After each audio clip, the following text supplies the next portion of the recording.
రేపటి నుంచి మీ ఇద్దరి మధ్య ఏ గొడవ జరిగినా ఆ గొడవ వల్ల నా పరువు పోయినా గుర్తెట్టుకో, నీ బతుకు నా చేతిలో చాతపడి బొమ్మేరో.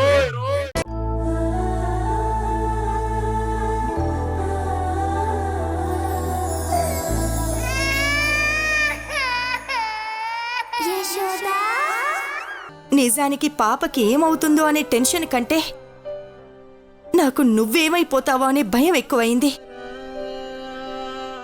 ఒకవేళ అనుకోకుండా పాప దూరం అయితే నువ్వు బ్రతకగలవు అన్న నమ్మకం నీకుందా నీరజ?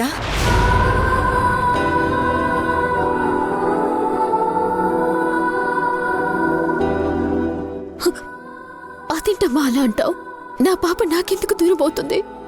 100% దూరం అవ్వదు, కానీ ఒకవేళ దూరం అయితే అంటున్నాను. నీకేదైనా అయితే ఈ అమ్మ తట్టుకోలేదు. నా గురించి ఆలోచించు, సంజయ్ గురించి ఒకసారి ఆలోచించు.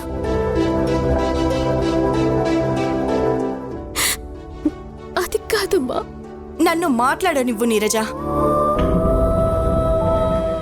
ఒకప్పుడంటే నీకు పిల్లలు ఇష్టం లేదు. కొన్ని రోజులు లైఫ్ని ఎంజాయ్ చేయాలి అనుకున్నావు, పిల్లల్ని కనలేదు. కానీ నువ్విప్పుడు పూర్తిగా తల్లిలా మారిపోయావు. పాపకి చిన్న ప్రాబ్లం వచ్చినా తల్లడిల్లిపోతున్నావు కదా. అలాంటప్పుడు నీకంటూ సొంత బిడ్డుంటే ఎంత బాగుంటుంది చెప్పు.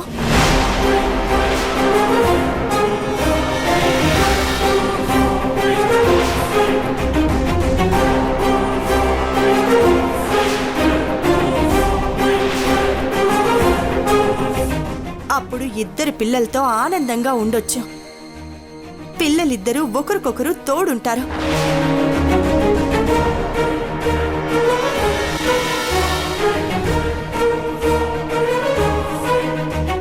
నీరజ, ఎమోషన్ కాదు.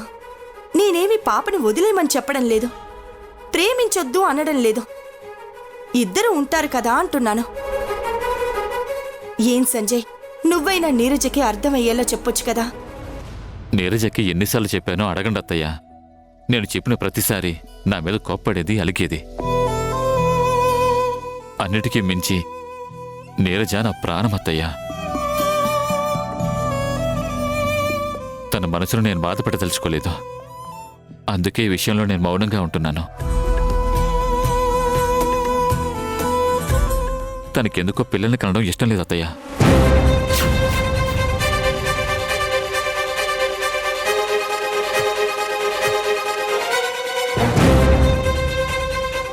నిన్ను ఇంతలా ప్రేమించే నీ భర్త కోసం కూడా నీకు పిల్లల్ని కనాలనిపించడం లేదా?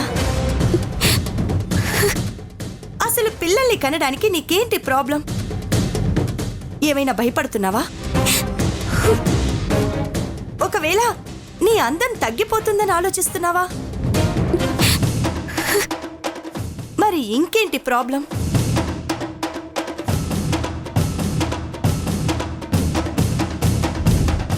నేను ఇప్పటి వరకు నిన్ను ఎప్పుడూ ఏ విషయంలోనూ ఫోర్స్ చేయలేదు. కానీ ఫస్ట్ టైం నిన్ను ఇలాంటి పరిస్థితుల్లో చూసి మళ్ళీ మళ్ళీ నీకు ఇలాంటి పరిస్థితి రాకూడదని అడుగుతున్నాను. నువ్వు పిల్లల్ని కంటావా లేదా చెప్పు.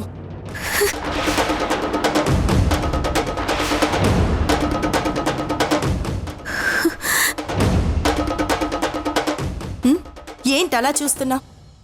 నువ్వు కారణాలు ఏం చెప్పినా నేను వినను. ఈ విషయంలో నేను వెనక్కి తగ్గను. నీకు పుట్టని కూతురు మీదే నీకు ఇంత ప్రేమ ఉంటే మరి నా కడుపును పుట్టిన నా కూతురంటే నాకు ఎంత ప్రేమ ఉండాలి? దాని భవిష్యత్తు మీద ఇంకెన్ని ఆశలుండాలి? ఏడాది తిరిగేలోపు మీరిద్దరూ నా చేతిలో బిడ్డనుంచాల్సిందే. అర్థమైందా? నిన్నే అడుగుతోంది.